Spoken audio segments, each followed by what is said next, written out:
La symétrie partout. Dans le monde animal, il est reconnu que la symétrie est un signe de bonne santé génétique qui permet aux animaux de sélectionner leurs partenaires sexuels en vue de l'accouplement, et ceci afin de perpétuer au mieux leur espèce. Chez les hommes, c'est à peu près la même chose, car on sait aujourd'hui que les êtres humains s'appuient entre autres sur la symétrie des corps et des visages pour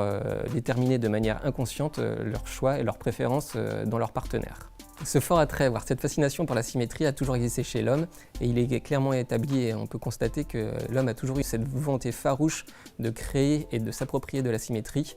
que ce soit dans sa vie quotidienne, dans l'art, dans l'architecture ou bien même dans les produits technologiques qu'il peut créer. La symétrie est une configuration spatiale très particulière que l'on retrouve en permanence dans notre environnement visuel, y compris sur les packagings que nous consommons quotidiennement en magasin. En effet, certains produits présentent très clairement un design visuel très symétrique, ce qui conditionne très probablement nos comportements de consommation et les choix que nous faisons en point de vente. Ma recherche tente donc de transposer dans le domaine du marketing et plus précisément dans le domaine du packaging ce lien inconscient qui existe entre vision humaine, attrait pour la symétrie et préférence de choix, avec pour finalité d'en comprendre les mécanismes attentionnels qui en découlent.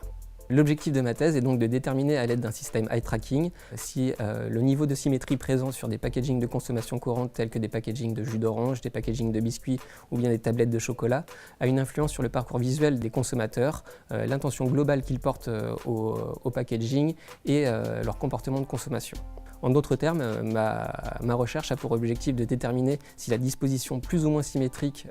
des informations textuelles et picturales comme la marque, le logo, l'image du produit a une influence sur l'attention visuelle des consommateurs et leurs intentions d'achat.